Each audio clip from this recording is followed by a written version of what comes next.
I'm Chris Nessie, host of Behind the Mic, Voices of the EPN, a part of the Education Podcast Network, just like the show you're listening to now. Shows on the network are individually owned, and opinions expressed may not reflect others. Find other interesting education podcasts at edupodcastnetwork.com. Hello, Empowered Principals. Welcome to episode 416. Welcome to the Empowered Principal Podcast, a not-so-typical educational resource that will teach you how to gain control of your career and get emotionally fit to lead your school and your life with joy by refining your most powerful tool, your mind. Here's your host, Certified Life Coach, Angela Kelly. Hello, my Empowered Principals. Happy Tuesday. Welcome to the podcast.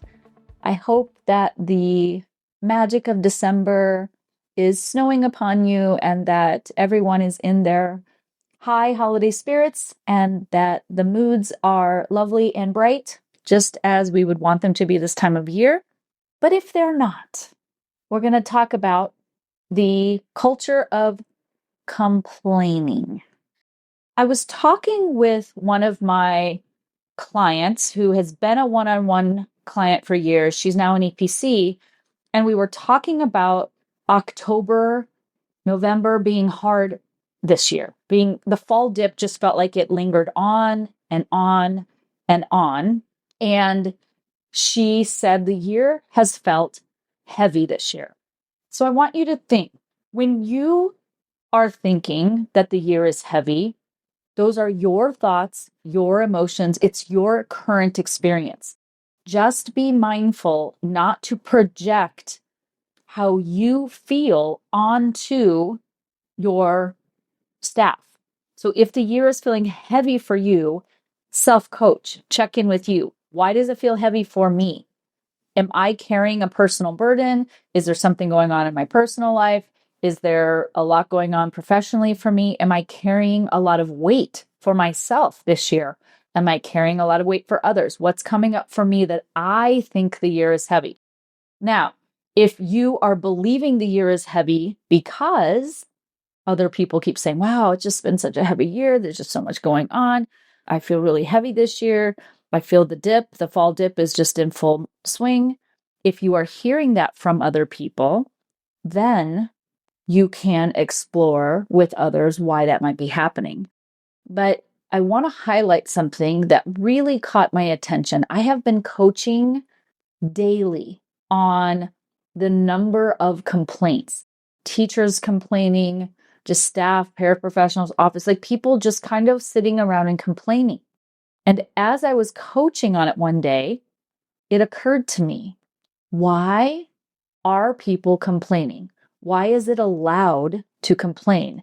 Why do we have the permission to complain? Now, I'm not talking about expressing your feelings, validating how you feel, being acknowledged, being seen, being heard.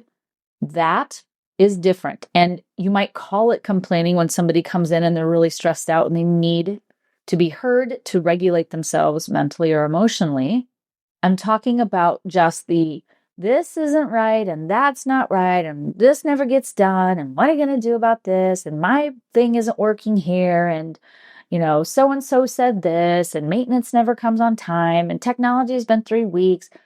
That kind of stuff where people are just kind of venting out and putting complaints out into the atmosphere, into the energy of your school.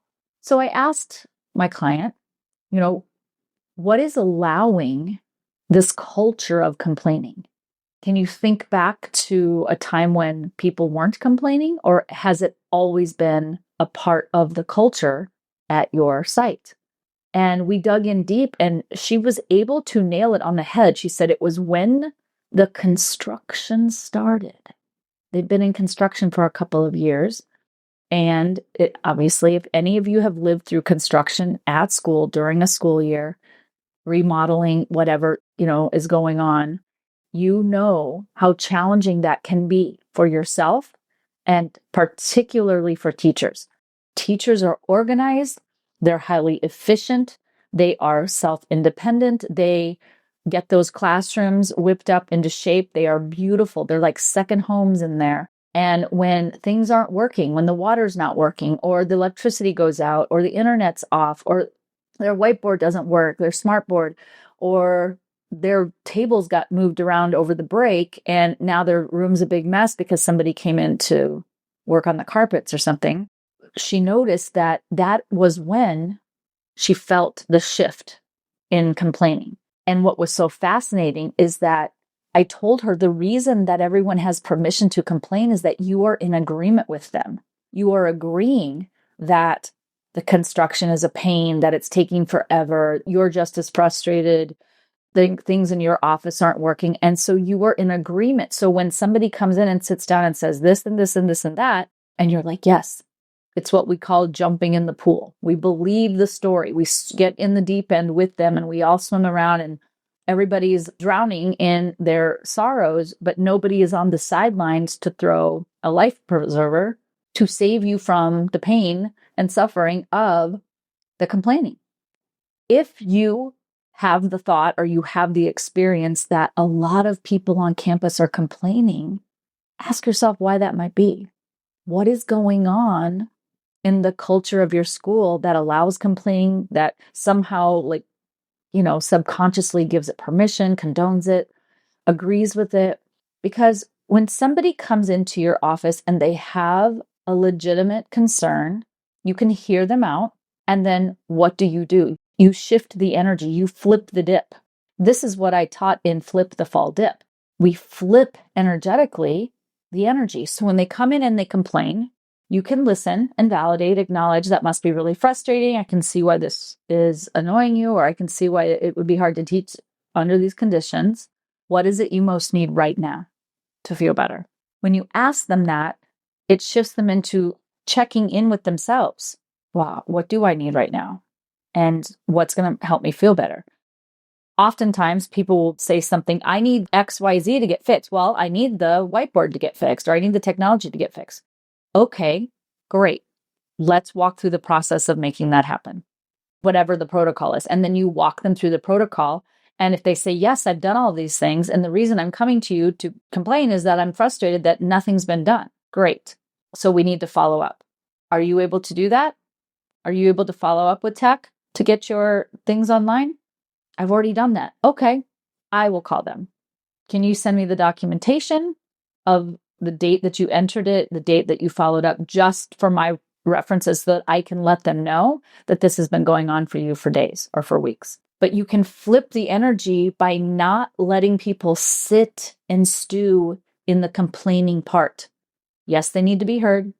Yes, it's important to validate their emotions and to acknowledge them.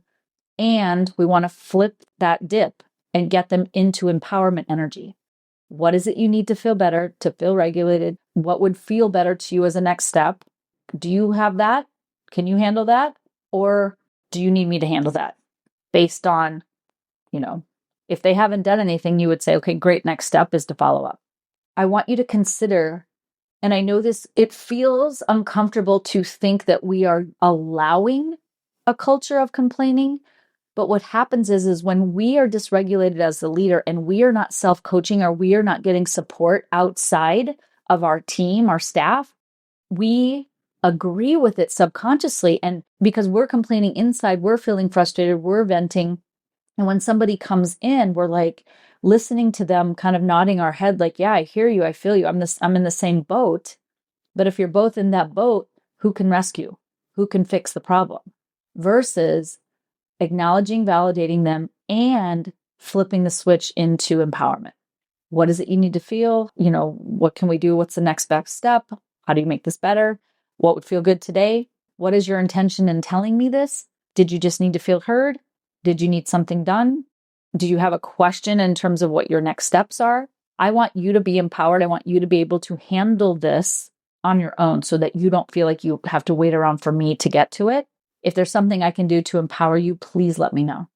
Our goal as leaders is to empower people, not to give them permission slips to complain. And 90% of the complaining might be valid, but it doesn't end at complaining. That's the beginning. The ending is, how do you want to feel?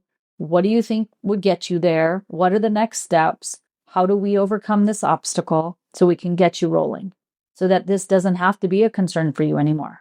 Who do we have to talk to? What's the process? What's the protocol? What's the communication procedure? And we don't let people stew in the complaining portion of their expression of their situation. Give this a try.